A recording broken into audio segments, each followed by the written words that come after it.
Forward to the computer. All right, we are live. Good evening, everybody. Mark Pinto here with you at Phoenixville Public Library. And with us tonight is the Visitor Engagement Manager from the Wharton Esherick Museum, Maria Franey, to tell us all about Wharton Esherick and his really cool museum. So Maria, go ahead and take it away. Oh, actually, before she starts, she'll be taking questions at the end of her presentation tonight. So please save them till then. All right, go ahead, Maria. Thank you, Mark. Hello, everyone, and welcome to Everyday Art, the Functional Sculpture of Wharton Esherick. As Mark mentioned, my name is Maria, and I'm the Visitor Engagement Manager at the Wharton Esherick Museum. I've been with the museum since 2014, when I started as a volunteer, and then exactly 1 year to the month later, I was lucky enough to join the staff. It's such a special place, and once you get there, you really don't want to leave. If you've ever been, you know exactly what I'm talking about. So I'm really excited to be here with you all today, and I thank you all so much for joining me. As Mark mentioned, I'm the only one from the museum tonight, so if you do have any questions or comments, I'm going to set aside a few minutes at the end. You can put them in chat or unmute yourself at that time. I'm also going to give you my email address where you can reach me if you don't get a chance to share. So I'm going to bring up my presentation for you now.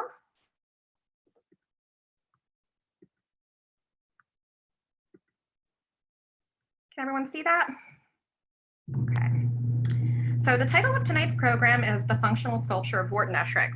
So I wanted to start by taking just a moment and talking a little bit about what that means.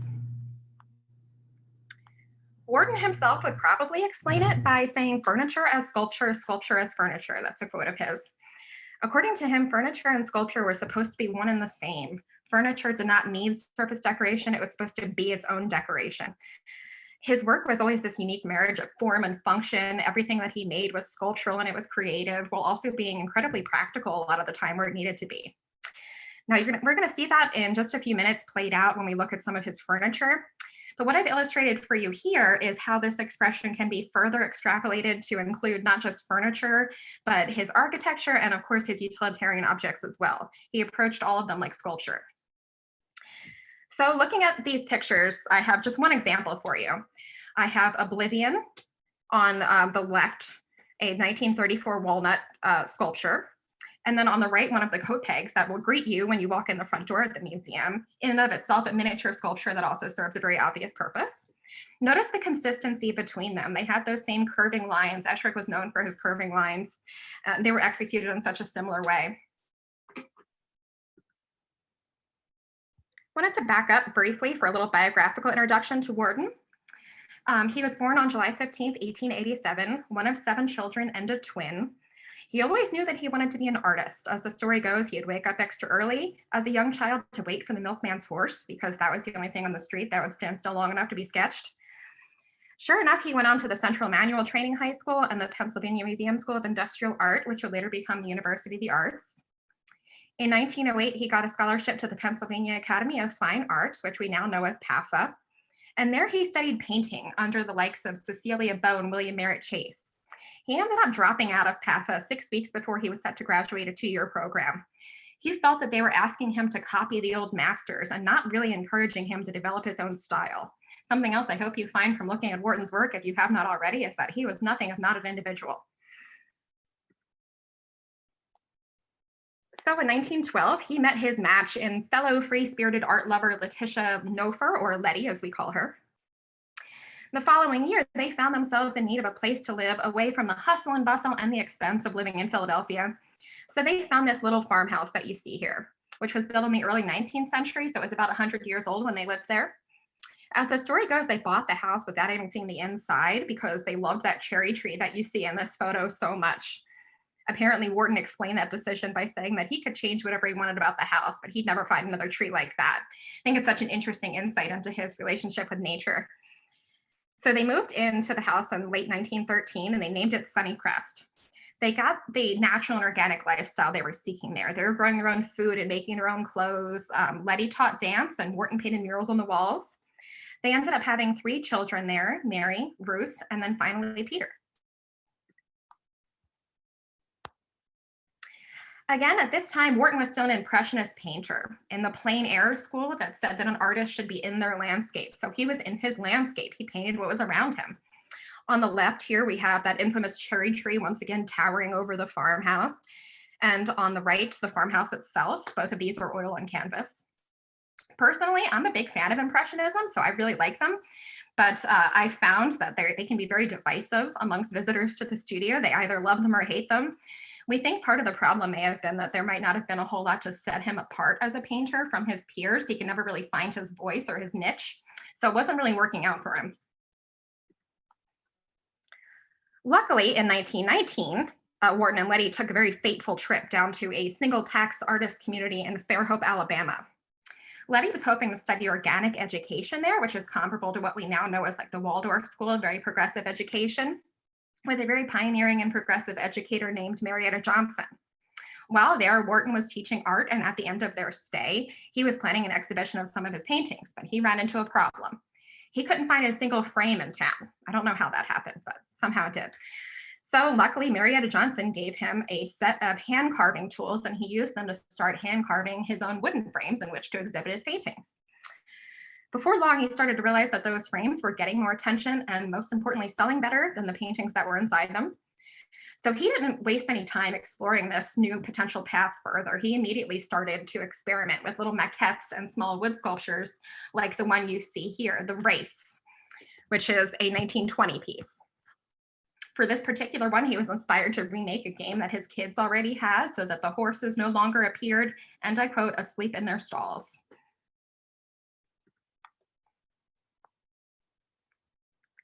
Here we have some of those frames.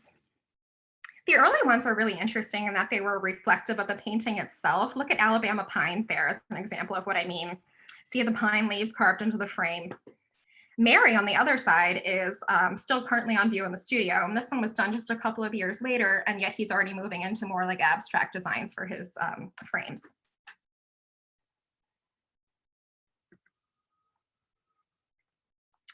So that same year in 1922, he had yet another fateful encounter with another woman named Mary Marcy. She was a writer, and she was looking for someone to help her illustrate one of her books that she was planning on evolution of all things. It was a children's book called Rhymes of Early Jungle Folk. And this project would end up opening a door to a new phase in Wharton's career as a printmaker. He made between 300 and 400 wood blocks, and it was all started with that one project. He illustrated about a dozen books with them, including that one. He did D.H. Lawrence essays and even some Walt Whitman. In fact, the Hammersman, the print that you see here, is an illustration for Walt Whitman's Song of the Broad Axe, a poem that was originally published about 70 years earlier in an 1855 compilation called Leaves of Grass.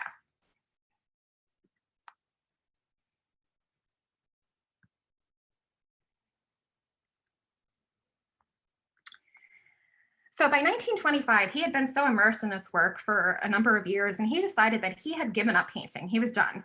So if he was going to be a full-time woodworker, he was going to need some more space. So he came up the hill adjacent to his property, and he started construction on a new studio, which is now known as the Wharton Esherick Museum. The finished product of that is what you see here. I'm going to double back on this a little bit later so we can talk about the architecture and the evolution of this building and how he made himself a home that was itself a complete work of art. For now, continuing with our biography, I wanted to introduce you to this gentleman, Mr. John Schmidt. Schmidt was a carpenter with a sister who lived about a mile away from Wharton, which was yet another twist of fate. Schmidt was a master furniture maker. Now, I don't know if anyone here makes furniture. I certainly don't, but even I can understand what a feat of engineering it is. Luckily, Schmidt was an apprentice to a carpenter in Germany, which was a very coveted position at that time. When he was done, he brought what he had learned back to Paoli, and yet another twist of fate, ran into Wharton. So the two of them formed this great relationship. And in short, Schmidt would help Esherick realize a lot of his creative designs and really push his limits creatively. He ended up teaching Wharton a lot of what he ended up knowing about furniture making.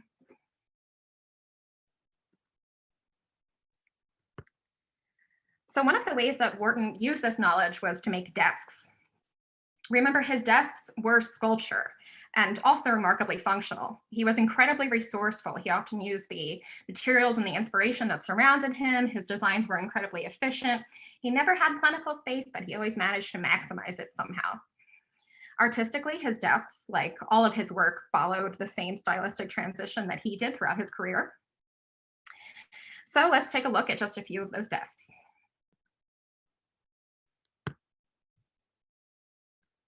If you come to the museum for a tour, the first desk that you're probably going to see is this one. It's called the Dropleaf Desk.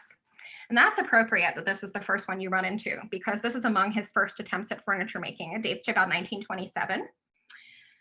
Though it is really impressive, there is evidence of this being an early piece. He's still working some stuff out. For one, it's made of red oak. I was giving a tour to a woodworker a few years ago, and he instantly recognized that this is no longer done in furniture because it tends to split. It's kind of hard to see in this in these photos, but if you look at the top right, you can see where it has split a little bit. Again, it is incredible to see in person. There was also a really tremendous amount of overlap between his furniture and his other art. This one, for example, looks a lot like one of his woodcuts, which were really taking off around this time in the mid-20s. So I'm sure that's no coincidence. What's more, he made this piece to store paper that he probably would have been using for those woodcut prints. So if you look inside, you can see how well he maximizes on that space. He also brought all of his furniture all the way down to the ground, just so you don't have to clean underneath of it. Again, he was very practical. I personally cleaned the museum myself, so I thank you for that, Wharton. Of course, that also gave him an opportunity for more storage space. You can see way down at the bottom, he has another drawer. That is another one of those very long, thin drawers that you use to store paper. He liked those.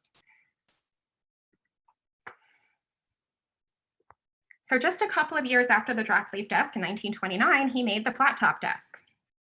Gone is all that carved surface decoration of the Dropleaf Desk, which at this point, again, only 2 years later, he is now considering, quote, unnecessary literature. Now for Wharton, furniture as sculpture, sculpture as furniture means focusing on the form of the piece itself. Here, he incorporates the handles as part of the design, whereas you may have noticed in the Dropleaf Desk, he has them concealed. He's also experimenting quite a bit here. Notice that top.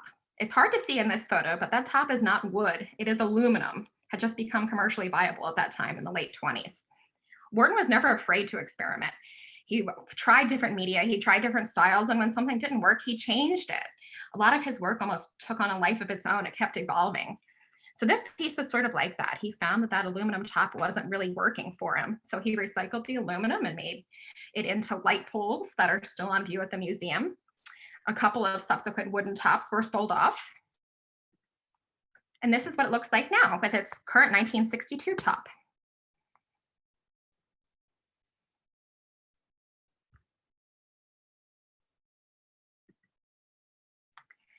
So while I think the flat top desk signals this growing interest in German Expressionism, by 1931, when he made the corner desk, as you see here, that's really in full swing.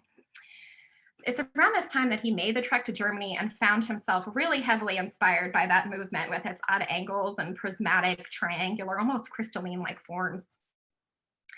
Helene Fischer was a client with a number of commissions, and she had a passion for that exact style. It was her son and her daughter-in-law who lived in Germany that Esherick was visiting when he made the trip, and Helene herself may have even paid for it. So Helene found herself in need of a writing desk that was supposed to fit in the corner of a dressing room. And in response to that very simple request, Esherick dreamed up this amazing sort of crystal for her. If you look at what a feat of engineering this is, look at all the little compartments inside there. You can see that John Schmidt was definitely a partner on this one to help him with that.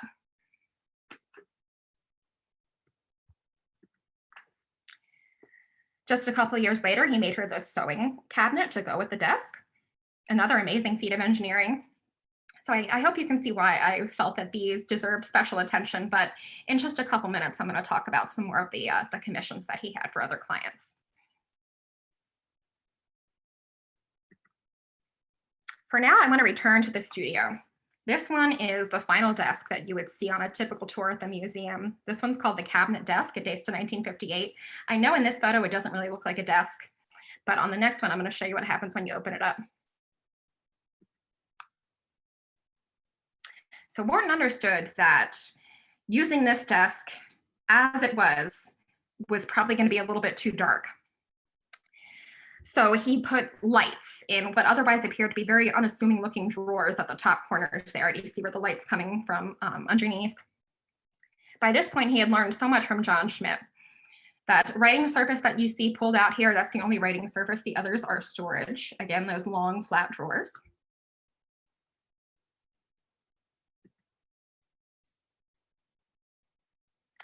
Wharton is known as the father of the studio furniture movement. What that means is that he hadn't prescribed to that industrial assembly line method. His furniture was, again, art. I really can't stress that enough. It was made in a studio, and it was more often than not custom. So it probably wouldn't surprise you to know that almost everything that he made was also unique and one of a kind. He rarely made more than a few of anything. Every once in a while, there would be a display copy here or there. Among other reasons for that, he would just get bored after making one of his designs, so he's ready to move on to the next thing. You could probably make the argument that the closest you're going to get to an exception to that was his chairs. That's not to say that they were not studio furniture, they were.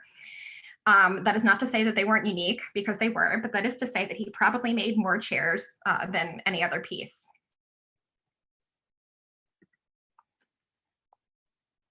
An early example of studio furniture is the Stump Chair. He made several of them.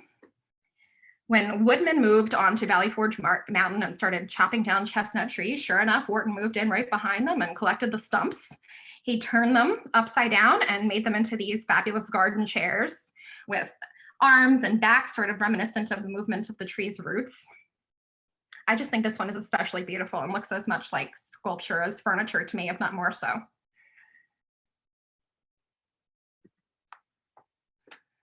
Wharton had 3 rules for a good chair. It should be strong, it should be comfortable, and it should be attractive. These 2 that you're looking at now are strong and attractive, but not quite so comfortable. The one with the woven back is dining chair, and that dates to 1937. And the one with the leather seat is spindle chair, and that dates to 1939. These 2 are still on view in the museum today because Wharton kept them around to remind himself of what not to do.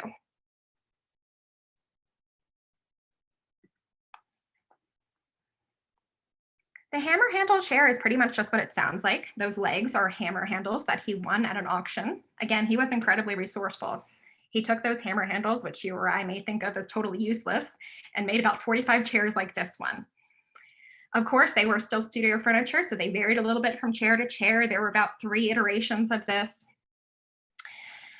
Some of these, believe it or not, became like currency. They paid his daughter Ruth's tuition to acting school at the Hedgerow Theater. And side note, if you're not familiar with the Hedgerow Theater, it's a small, pioneering local community theater. It's about 20 miles, away from the museum, and it's still in operation today.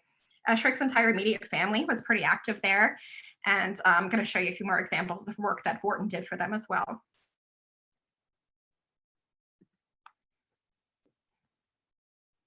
The three-legged stools are another example of a piece that was made far more than the others. We think that he made as many as 10 to 30 of them as often as every few years just to keep some semblance of income between regular commissions. Again, he was resourceful.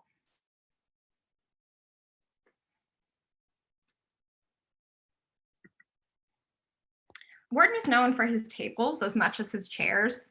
There are these great stories of him going to a client's house and dropping newspaper on the ground and then drawing out the table and kind of going from there. Sometimes he'd have the client bring him plates and he'd set the table. That's how practical he thought. So let's take a look at just a couple of his tables. First, there's the World's Fair table and chairs. 1939, hickory with rawhide seats. Now in 1940, he was featured in a World's Fair exhibit called the Pennsylvania Hill House. Philadelphia architect George Howe is one of the designers for the fair. And he selected a number of already existing Esherick pieces to be shown, including the infamous spiral staircase, which I'm going to show you shortly. And he also took this table, which was made new for the fair. This photo is from our collection, it shows the Pennsylvania Hill House exhibit. Notice the staircase on the back there.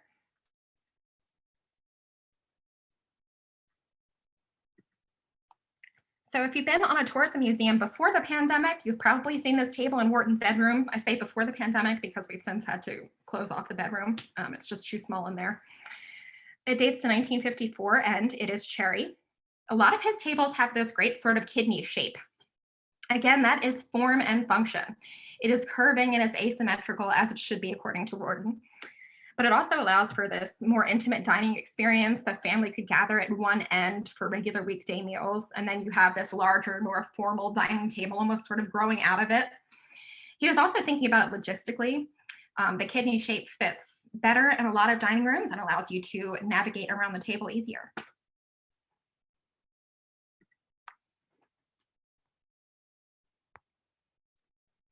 So using these same principles of form and function, fine art and practicality, he made a wide array of everyday objects that not only make your life easier by serving a practical purpose, but by bringing some art and humor as well. Here I have an example of what I mean. His name is No. I think he's really cute. This is a casting of a 1934 Pearwood original. Now he may look like an innocent enough sculpture, but he's actually more of a sign. This casting currently reminds our guests that they can't venture up a very tempting but dark, small, narrow spiral staircase in the dining room, which I will show you later, and into what was at one point his son Peter's bedroom. The original served a similar purpose at the Hedgerow Theater to keep guests out of a particular area. I believe it was the balcony that didn't have a fire escape. Of course, you shouldn't be surprised at this point to learn that he made his own utensils. Here are the ones that are currently on view in the studio. There's the salad servers, the serving spoon, an antique ladle, and along the far right there, the martini mixers. Again, these pieces are form and function. They are sculptural with those signature curves, but those curves also serve a purpose. They make the utensil comfortable. And in the case of the martini mixer, the handle also serves to store your drink.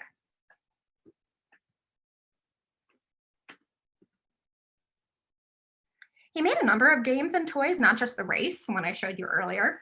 I don't know if I have any chess players in the group tonight, but Wharton was one, and he made a few chess sets like this in the mid-20s.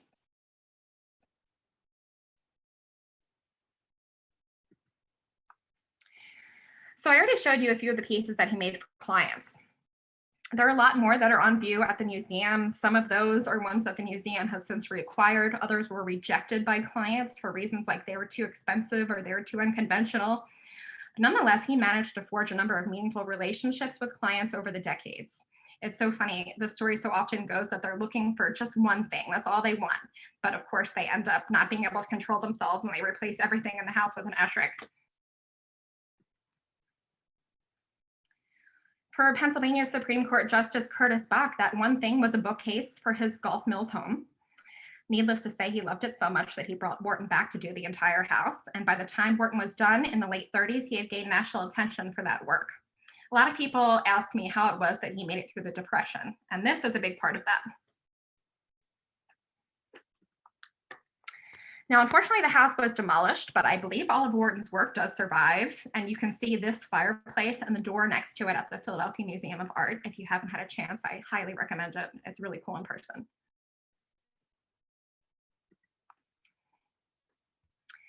For Nathan and Rose Rubinson, it was not a bookcase, but a salad bowl. Wharton was such a great salesman. He convinced them to first spring for the dining room to put the bowl on. And then, of course, you need the dining room chairs to go at the table. So as with Curtis Bach, soon the whole house was redone, but eventually they did get their salad bowl.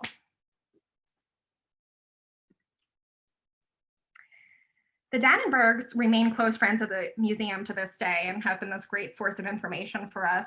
Dina Dannenberg has this great story where she talks about finding a scratch on her dining room table. We had a similar situation with one of the desks a few years ago. So we, like Dina, I'm going to argue understandably, we're a little upset about it. But Wharton saw it differently. He responded to her very calmly and he said, all right, Dina, I'm going to fix this for you. I'm going to throw my keys on it. You're going to get used to it. Of course, what he meant by that is furniture is meant to be used. It's meant for living.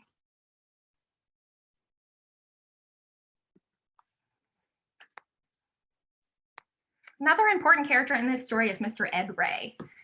Lots of regular visitors to the studio want to know where Wharton's wood came from.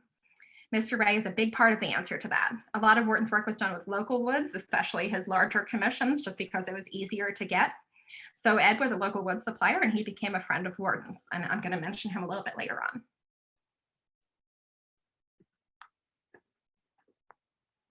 For now, let's circle back to the studio itself. Again, he started making his studio in 1926. By 1928, he had installed a bedroom for himself and slept there off and on while his family would be away at dance camps and things like that. That allowed him to rent out his farmhouse down the hill for a little extra income every now and then. By 1940, the studio became his home, and he lived there until he passed away in 1970. So let's take a look at Wharton's home and studio, as well as the other buildings around the property.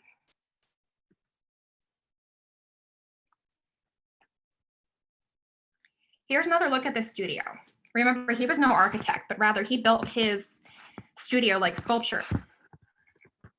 Each edition represents another chapter to his career.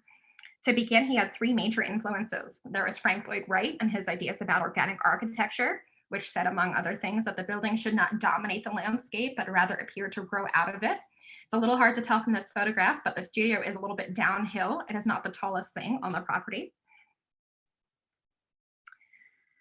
There was Swiss architect Rudolf Steiner, who first introduced these great free-flowing curves into his architecture around the turn of the 20th century. And then there were local Pennsylvania bank barns, of course. So in Wharton's studio, he again starts with that stone portion, the 1926 portion, and that represents more of the organic arts and crafts chapter in his career. Got that great local sandstone, and again, those signature curving lines. It's very hard to see in this photo, but the left side of the studio curves out at the base just a tiny bit, sort of like the base of a tree, which to me is quintessential organic architecture, which also says that the building should not directly copy nature, but rather more subtly kind of reflect the influence of nature. The 1940 wooden addition in the middle represents his move into German Expressionism, which was largely kicked off by that trip that I mentioned just a few minutes ago. This one came along when he and his son Peter moved into the studio, into this building that you're looking at now, and the farmhouse down the hill became a full-time rental property, guaranteeing more regular income.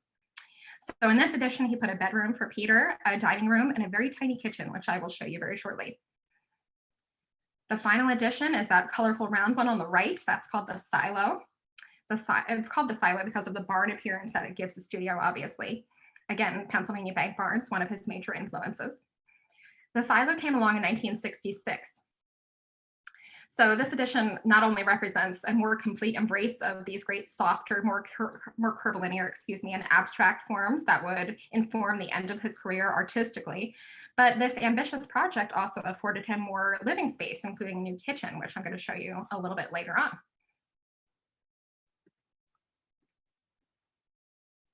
Now, in that last slide, we were looking at what you see when you first arrive to the museum.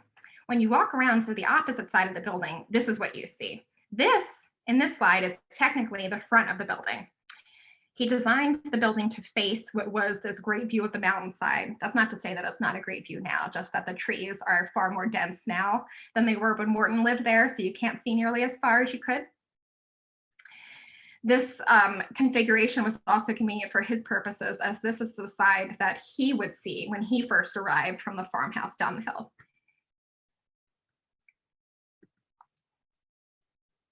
Again, he was no architect, but his sculptural ideas about architecture got us National Historic Landmark status just about 30 years ago. This photo is of the studio before there were any additions to it, just that original 1926 portion. Note the other building that you see here towards the right of the photo is his garage. That one dates to 1928. It's such an incredible example of his ability to capture movement in his work. And I'm going to show you what I mean by that in just a second. So here's what the garage looks like now. Look at that roof. The side that we're looking at now is concave, while the opposite side is convex. Again, he was great at capturing movement. It's almost like this weird optical illusion. You'll note from this photo that the garage currently sits in front of the 1956 workshop, that blue building behind it there. And the name pretty much describes it for that one. In the 50s, he was getting commissions for larger pieces, and he again needed more space. He had just come into some inheritance money and decided that he was going to put it towards a new building. But this time, for the first time, he couldn't just simply build as he pleased. He needed to partner with an architect. So he happened to be introduced to Louis Kahn, who would, of course, go on to become a famous Philadelphia architect. And the two of them worked together on this building. Now, they have such wildly different styles. It's such a unique building. It's such an interesting fusion of those two. Kahn wanted to make it a series of cubes, but obviously that rigid geometric form wasn't really Wharton's thing, so he insisted that each wall be curved a little bit. Here's a better look at it. On the left, you see that almost sort of terracotta color that it once had, and on the right, the blue color that it has now. It's very hard to capture that curve. The photo on the left shows where all the windows are. They're all facing away from you as you enter the museum, and instead towards the valley on that sort of what we would think of as the backside. As the story goes, that decision was part practical and part protest. It was Esherick's response to a Nike missile silo that was just down the road. Not only did those tanks rolling by on a horseshoe trail on the opposite side of the building ruin that peace and tranquility that he came to Paoli for, but he was also a confirmed pacifist.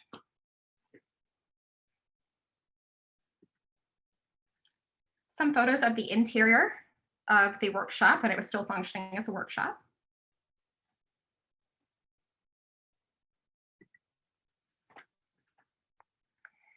Okay, so on your way into the studio, the first functional detail that you'll probably see is going to be his door handles. That one on the right there is just inside the main door. I don't know if anyone sees an animal in it, but I sure didn't. Do you see a duck with the wings extending vertically there and the beak pointed down? One of our guests pointed it out to a longtime member of our team last year when he was giving her a tour. And he was so excited about it. He came in and grabbed us at the end of the day and showed us. And now, of course, we don't know whether or not Esherick intended this to be a duck, but we were, of course, just, stunned. You never know what kind of surprises like that you're going to find here. I was speaking to that gentleman again recently, and I was telling him about this program tonight. And I said, I just love the duck. I have to tell him about the duck. And he said, well, if you tell him about the duck, you're going to have to tell him about the winter solstice phenomenon too. What he means by that is that every year on the winter solstice around noon, a tiny beam of light shines through this door. We're not quite sure where, but it projects a little tiny image of the woods on the stairs behind it. And that's what that looks like. Again, you never know what kind of surprises you're going to find here.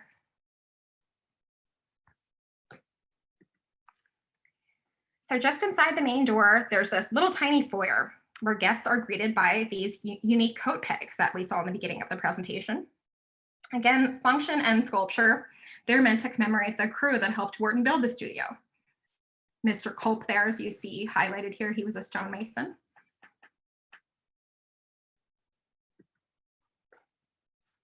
So walk in past the foyer, you can see the coat pegs in the background of this photo here. And this is what you get to. This is the main gallery. You can see some of the desks that we saw before.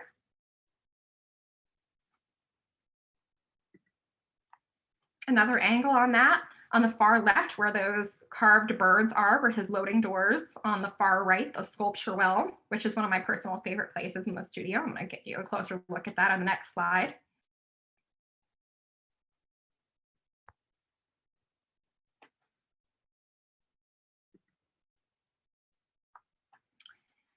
Again, the sculpture well.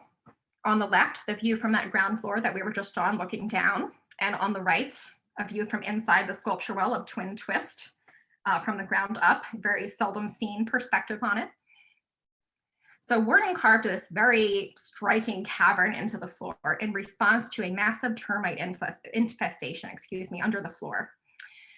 Being Wharton, he decided that that gave him a great opportunity to build a support wall and make this a space to house his sculptures, both large and small. So that's where the sculpture wall comes from.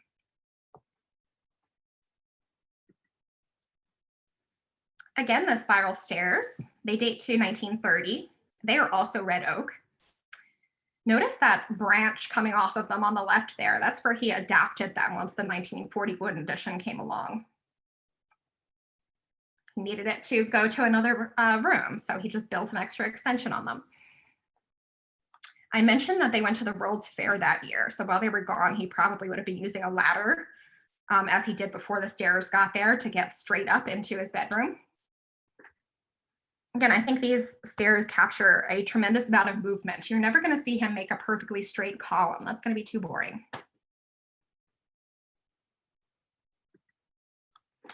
a great historic photo of the stairs before the 1941 edition came along. So hopefully you have an idea of what I meant by that branch there. And this is even before the sculpture wall as well.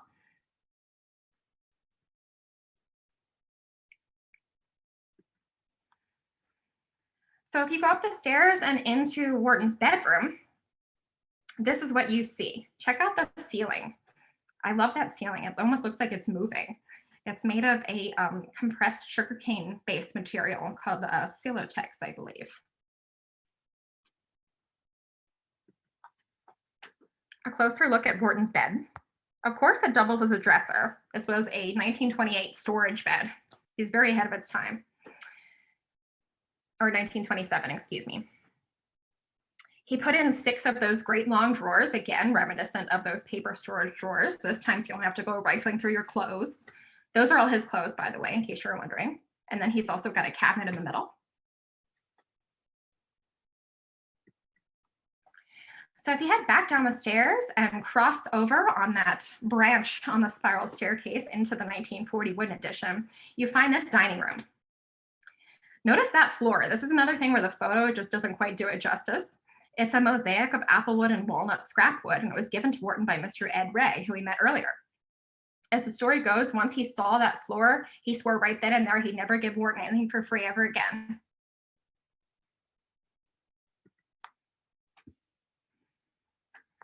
Another great view of the dining room. This photo was taken by an architectural photographer. As you can imagine, it's not the easiest space to photograph. I can personally attest to that.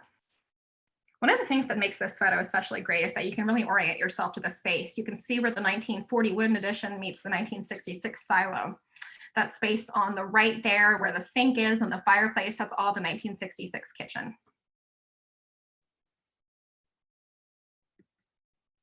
So before he had that, this is where he would have been. On the left, you see a photo of the 1940 kitchen as it looked before the silo. On the right, what it looks like now. We call it the pantry. Might be a little hard to tell from these photos, but this space is incredibly tiny. It's only a few feet by a few feet. I will not wear a winter coat when I'm giving a tour. I don't care how cold it is outside because I do not want to knock one of those trays off the wall. But again, regardless of how little space you have, Wharton is always going to find a very interesting way to make the most of it. Look at this great wedge-shaped drawer that he put in the kitchen. He had a pantry that doubled as a coat closet. The cabinet below this drawer was his liquor cabinet, of course. There's always room for that. It had a light. It still has a light inside that comes on when you open the door, sort of like the fridge. He was inspired by the fridge for that.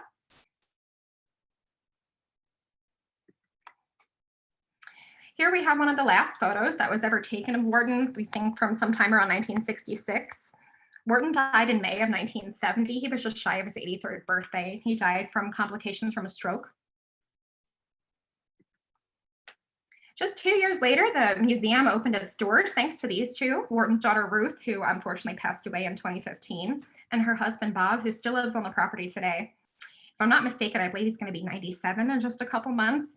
And to this day, he remains an incredible resource to all of us on all things Wharton. He literally wrote the book. He wrote a 2010 biography called Journey of a Creative Mind. Definitely worth a read if you haven't checked it out yet. Before this year, we were hosting around 5,000 visitors every year at the museum from all around the world. We still have hundreds of his works and have really made an effort to preserve the space as it was when he was there. You won't really find glass cases or wall labels with a lot of text here, but rather every space is interpreted live. And I'll talk a little bit more about that in just a couple minutes. So for that reason, we're on a guided tour only format. And like most museums now do require advanced reservations, although we were doing that first.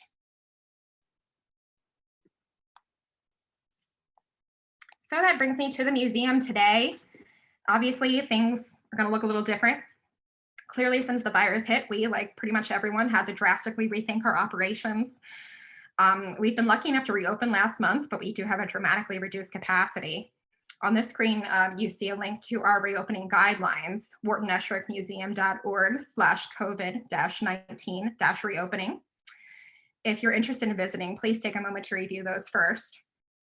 Among other safety precautions, we've limited our tour schedule to 1 tour per day from Thursdays through Sundays at 2 p.m. only each day. All tours are limited to Pennsylvania residents only and household or family groups of no more than 4. We are practicing social distancing, and of course, everyone on site is required to wear a mask. Again, we're requiring advanced reservations for all tours, and unless you have a library pass, we are requiring those reservations be paid. But even if you do have the library pass, we need you to make a reservation. So if you do visit our site, our website, you will see a link on that page with the reopening guidelines. I have a screenshot here to make your reservation. And if you need help, or if you have a library pass, just send us an email at info@whartonesherickmuseum.org.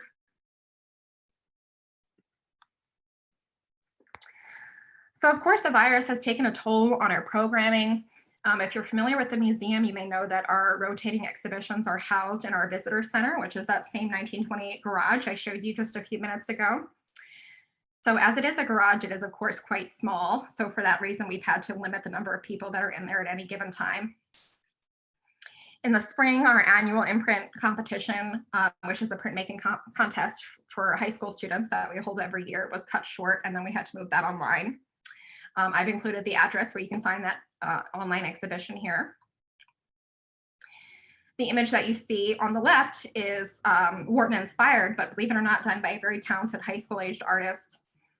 In previous years, it was always so fun to see guests come in the visitor center and wander over to the imprint exhibition and say things like, "So he," meaning Wharton, "made all these?" Like these kids really fool a lot of people. Around this time every year, we normally host our juried woodworking show, in which woodworkers from around the world will submit their entries based on a certain theme, something that Wharton would have done himself. The image that you see on the right here is from a previous year that we did birdhouses. We've done stools, we've done vases, jewelry, name it. This year, the theme was going to be wood and ... meaning combining wood and some other medium like metal or cloth, as we saw that Wharton had done. That show has, of course, been delayed. It's currently scheduled to be next spring. So if there are any woodworkers with us tonight, check out our website at the link that you see here for more information on entering. And I'm going to give you our curator, Emily's email address as well. You can definitely touch base with her.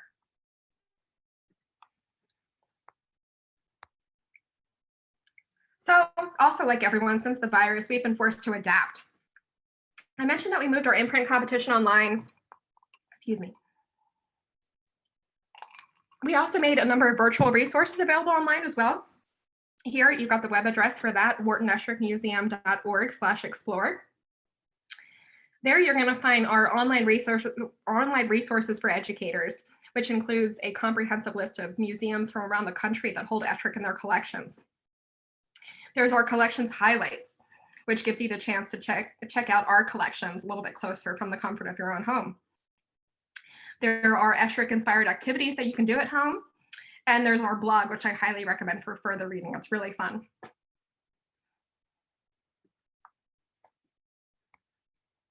Here we have the full complement of our staff. Not listed here, however, is our roughly 30 dedicated volunteers who do amazing work for us every year. They come from all walks of life. They take care of our grounds. They help us with curatorial projects. And mostly they guide tours as volunteer docents. We're missing them a lot nowadays. As part of our reopening protocol, we've had to make very difficult, but of course necessary decisions to limit the number of people that are on our site at any given time. So this meant we haven't yet been able to welcome our volunteers back. For that reason, we're also not able to take on new volunteers at this time, but if anyone's interested, please do keep in touch for future opportunities. I'm sure they'll be back. I've given you my email address here, maria@whartonesherickmuseum.org. You're also welcome to reach out to me with any questions or comments as well at any time. I'd love to hear from you.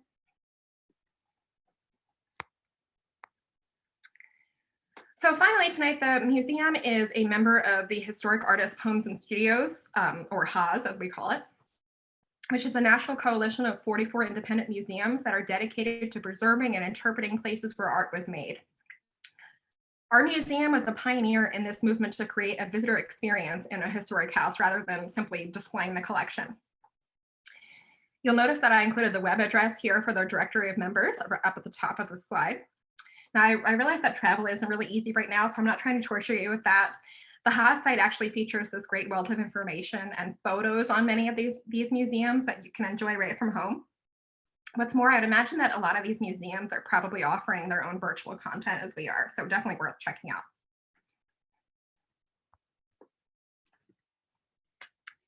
A final peaceful view of the studio for this evening. On that note, I thank you all so much for joining me. As we were closed for a good part of the year, none of us got to do this a whole lot, so it was a real treat for me. I hope that it was for you as well.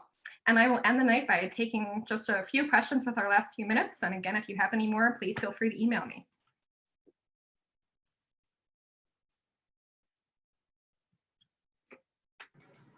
Feel free to unmute yourselves, folks, or type your question into the chat.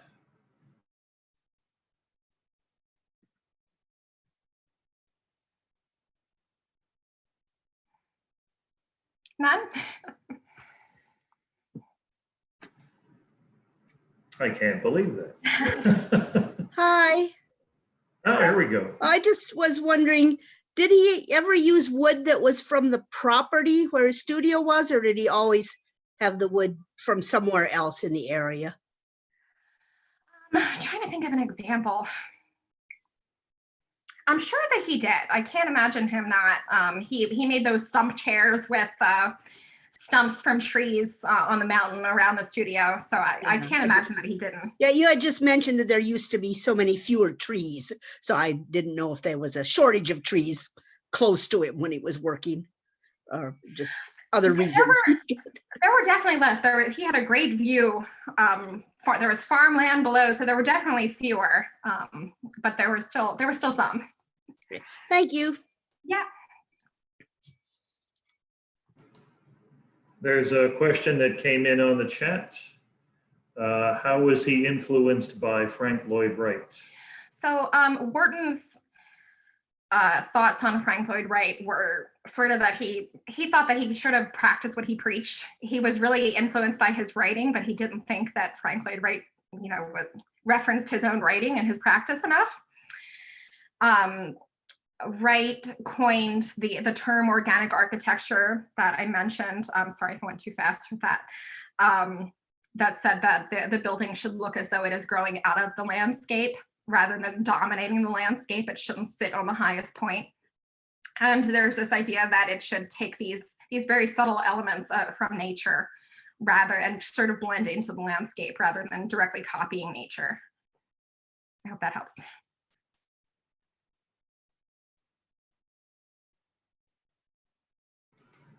Anyone else?